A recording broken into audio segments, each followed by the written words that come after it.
crise que estamos vivendo não começou com uma explosão. Começou com um sussurro, decisões tomadas nos bastidores, acordos rompidos, tarifas lançadas como bombas silenciosas, e no centro disso tudo, uma figura que não apenas dividiu opiniões, mas redesenhou o rumo dos Estados Unidos da América com um estalo de dedos: Donald Trump. O que ele desencadeou não foi só instabilidade, foi um colapso programado, disfarçado de patriotismo. Enquanto isso, o resto do mundo entendeu a jogada. A China lidera o avanço, o BRICS cresce silenciosamente, e as antigas alianças dos Estados Unidos da América se desfazem, como areia entre os dedos. Não se trata mais de ideologia, mas de sobrevivência. E se você ainda acredita que os Estados Unidos da América controlam o tabuleiro, talvez seja a hora de olhar de novo para o mapa. Aliás, se você quer continuar acompanhando essas análises que desmontam o teatro político e econômico peça por peça, aproveita e se inscreve agora no canal. Porque o que você vai ouvir a seguir, ninguém está te contando menos, mas vai impactar diretamente o seu bolso, sua visão de mundo e talvez suas próximas escolhas. Quando a China anunciou zero tarifas para todos os produtos africanos, não foi só um gesto comercial. Foi um movimento estratégico silencioso e calculado. Enquanto isso, os Estados Unidos da América foram na contramão, aumentando tarifas contra países do mesmo continente. Parece que alguém não percebeu que o jogo global mudou. E não é só uma questão de economia, é uma questão de influência. Quem entende de xadrez geopolítico sabe que essa jogada da China vale mais que 1000 discursos em Washington. Enquanto os norte-americanos seguem com tarifas punitivas que acabam virando impostos para o próprio povo, a China vai costurando alianças e oferecendo condições que os países africanos não podem menos e nem querem menos recusar. Já são 15 anos de liderança em negócios com a África. 15. Isso não é uma tendência, é um padrão consolidado. E quando um padrão se estabelece no comércio internacional, mudar isso custa caro e tempo. Coisa que os Estados Unidos da América estão perdendo. O mais curioso é que os Estados Unidos ainda tentam bancar os moralistas globais, condenando governos africanos por alinhar-se ao BRICS. Mas quem está realmente oferecendo algo de valor? Enquanto Washington oferece pressão, Beijing oferece parceria. Isso escancara o quanto os Estados Unidos da América estão fora de sintonia com a realidade do século XXI. E o que vem depois disso? IQ. Começa a verdadeira rachadura na imagem americana. O mundo costumava olhar para os Estados Unidos da América como um farol de estabilidade, mas hoje é outra história. Em várias pesquisas internacionais, a palavra mais usada para descrever os Estados Unidos é imprevisível. E quando uma nação poderosa passa a ser vista assim, as alianças se retraem, os negócios hesitam e os rivais se aproximam. Isso não é teoria menos, é reflexo direto de decisões econômicas incoerentes e uma política externa, que parece mais roleta russa do que estratégia. Os aliados históricos estão desconfortáveis. A Europa, por exemplo, que já foi parceira incondicional dos americanos, agora começa a olhar de lado, e com razão. Afinal, como confiar em um país que muda de direção a cada novo governo, ou pior, a cada novo tweet? Imagine que você seja uma nação que depende de acordos comerciais e militares com os Estados Unidos da América. Como planejar o futuro, se amanhã tudo pode mudar de novo? E a verdade é que essa perda de confiança não afeta só a diplomacia. Ela afeta investimentos, acordos climáticos, segurança e, principalmente, reputação. A credibilidade, uma vez abalada, não volta fácil. É como vidro trincado. Dá até para remendar, mas nunca mais é a mesma coisa. E quando até seus amigos de longa data estão desconfiando, é sinal de que a casa está assim, desmoronando por dentro. E se você acha que isso para por aí, espere até ver o que está acontecendo no outro lado do tabuleiro global, onde o BRICS, liderado pela China, vem ganhando terreno e ampliando sua influência de maneira que os Estados Unidos da América não conseguem mais ignorar. Sabe o que pouca gente entendeu? O mundo já virou a página. Enquanto os Estados Unidos da América ainda jogam com as regras da Guerra Fria, o BRICS, puxado pela China, está escrevendo um novo capítulo. E dessa vez, com letra maiúscula. Hoje, esse bloco já representa mais do que o G7 em participação no PIB global. E ninguém faz esse tipo de transição de poder sem que haja uma mudança profunda nos bastidores da economia. Países da Ásia, África e América Latina não estão se voltando ao BRICS por ideologia, mas por pragmatismo. O que interessa a essas nações não é um discurso bonito vindo de Washington ou Bruxelas, mas sim acesso a crédito, tecnologia, infraestrutura e, claro, respeito à sua soberania. É isso que o BRICS vem oferecendo, enquanto os Estados Unidos da América insistem em condições, imposições e ameaças econômicas. A lógica é simples. Quando alguém te estende a mão com uma proposta justa e sem arrogância imperial, você aceita.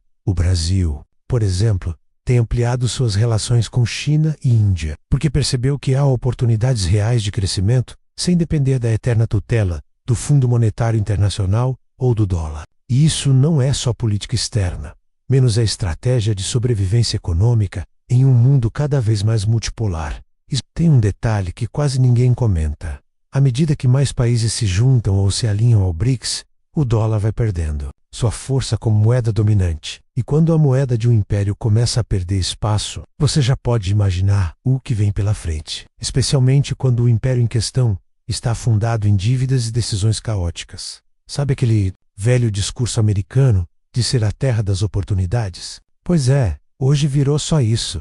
Discurso. A deportação em massa de imigrantes nos Estados Unidos da América revela um país que esqueceu das próprias raízes. Foi justamente a entrada de trabalhadores estrangeiros que impulsionou a economia americana durante o século X. Negar isso agora é como cortar a própria base, e isso está custando caro, enquanto a China expande sua influência global com parcerias e construção de infraestrutura pelo mundo. Os Estados Unidos da América estão focados em fechar portas. Só que, sem gente para trabalhar, produzir e consumir, não há economia que resista. Os números não mentem.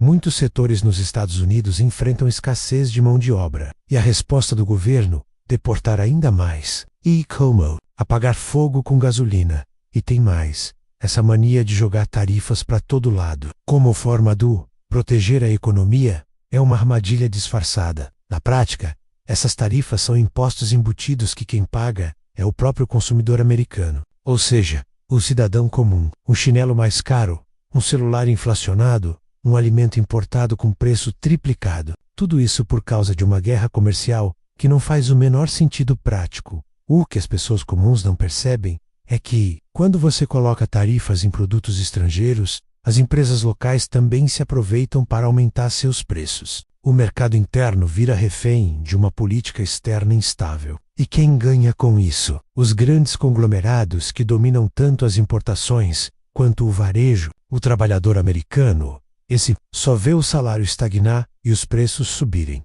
E enquanto os Estados Unidos da América afastam talentos e encarecem produtos, o BRICS vai se tornando cada vez mais atraente para países que buscam oportunidades reais. IQ. O desequilíbrio global começa a ficar evidente, porque quando a economia se fecha e a dívida interna cresce, o próximo passo é sempre o mais perigoso.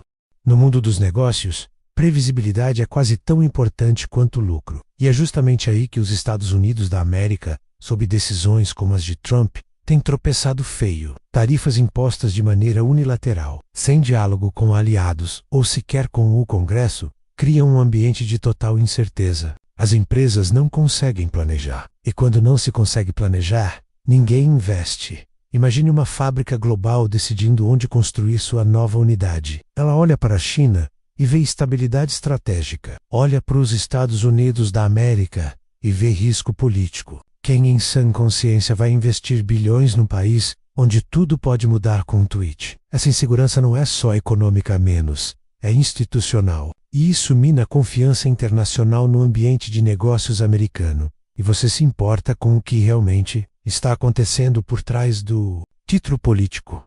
Eu te convido a fazer parte desse canal. Aqui, a gente expõe o que eles tentam esconder. Então já se inscreve, ativa as notificações, porque o que vem a seguir vai abrir os seus olhos e talvez até mudar a forma como você enxerga tudo isso.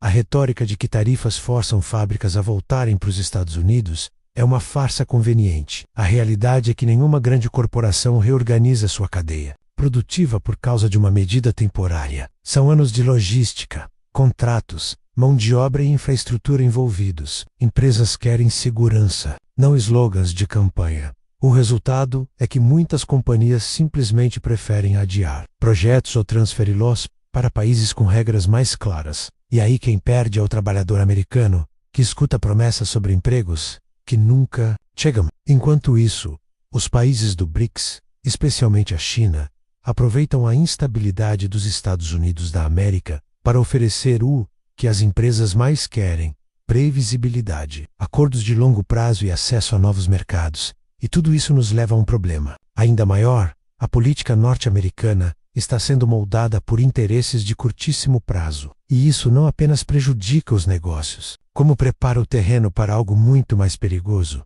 especialmente quando o dinheiro que move tudo começa a vir das mãos erradas. Quando um bilionário como Elon Musk injeta milhões em campanhas políticas, não é porque ele acredita na democracia menos, é porque ele quer moldá-la ao seu favor. Esse é o novo jogo nos Estados Unidos da América. Quanto mais dinheiro você tem, mais influência você compra. E não estamos falando de doações simbólicas. Estamos falando de financiamento de partidos inteiros, controle de agendas legislativas e, em muitos casos, escolha direta de candidatos.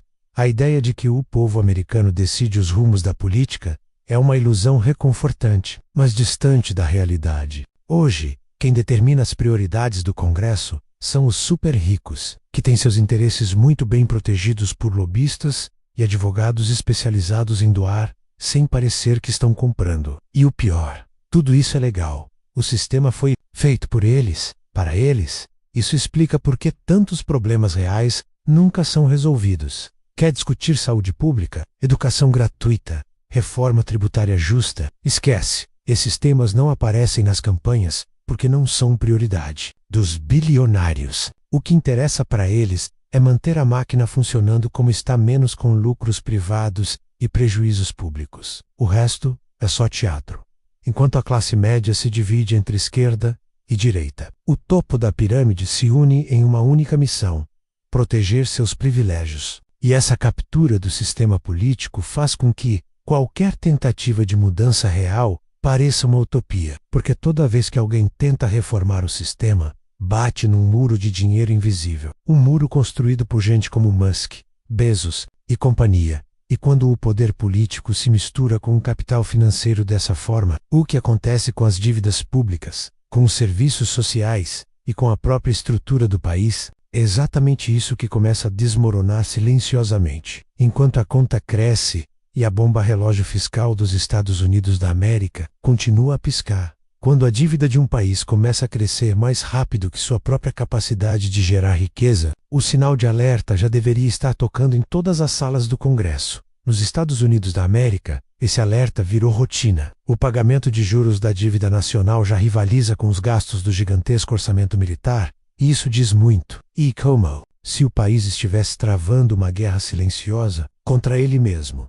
Mas por que continuar se endividando em vez de buscar equilíbrio fiscal? Porque ninguém quer pagar o preço político de dizer a verdade. Aumentar impostos sobre os mais ricos, nem pensar. Cortar benefícios corporativos, menos ainda. Então o caminho mais fácil é emitir títulos, pedir mais dinheiro emprestado e fingir que está tudo bem. O problema é que essa conta, um dia, chega. Quem lucra com isso são os grandes credores, bancos, fundos de investimento, magnatas, gente que ganha bilhões apenas com os juros da dívida pública. Enquanto isso, serviços públicos essenciais como saúde, educação e moradia vão ficando de lado. Não porque não há dinheiro, mas porque o dinheiro está indo para os bolsos errados, os mesmos que financiam campanhas, como vimos no tópico anterior. E não pense que essa situação afeta apenas os números. Ela molda vidas. Quando um hospital público fecha as portas ou uma universidade encarece a mensalidade, é porque o orçamento foi redirecionado para pagar dívidas. Dívidas que só existem porque o sistema político prefere proteger bilionários a proteger cidadãos. Isso não é só injusto, é insustentável. E o mais irônico, tudo isso acontece num país que vive exaltando o livre mercado, como se fosse um campo neutro de oportunidades. Mas o que eu vou te mostrar a seguir vai desmontar esse mito de uma vez por todas. Se tem uma coisa que me incomoda profundamente, é essa história de livre mercado. Como se o mercado fosse uma entidade autônoma, mágica, que flui naturalmente, para o bem de todos. Bobagem. O que existe de fato é um mercado manipulado, maldado por leis, incentivos, subsídios e regulações, tudo isso feito por governos, quase sempre sob pressão direta dos mais ricos. Ou seja, o mercado não é livre, ele é controlado, e não por você. A China entende isso muito bem. Lá, o governo intervém diretamente na economia quando necessário. Nos Estados Unidos da América, a intervenção também existe, só que em nome dos bilionários. É só lembrar da crise de 2008, quem quebrou foi o povo, mas quem recebeu resgate foram os bancos. Isso não é livre mercado, é privilégio institucionalizado. E ainda assim, tentam convencer a população de que qualquer interferência estatal a favor do trabalhador seria comunismo. Então, qual é a saída? Eu acredito que está em algo que poucos ousam propor: democratizar as empresas. Imagine um local de trabalho onde as decisões não vêm de cima para baixo, mas sim de forma coletiva, onde os lucros não são drenados por acionistas invisíveis, mas reinvestidos entre os próprios trabalhadores. Isso já acontece em cooperativas, na Espanha, na Alemanha, no Brasil, e funciona. É mais estável, mais justo e muito mais humano. Esse modelo, ao contrário do que dizem, não elimina a produtividade. Pelo contrário, aumenta o engajamento. Quando você participa das decisões, você se importa, você cuida. Isso não é utopia, é lógica social aplicada à economia. Só que isso assusta quem está no topo, porque significa perder o controle sobre um sistema que sempre serviu aos mesmos grupos. E quando você junta esse modelo de democracia econômica com um mundo onde o BRICS propõe alternativas reais de crescimento, você começa a enxergar um caminho diferente.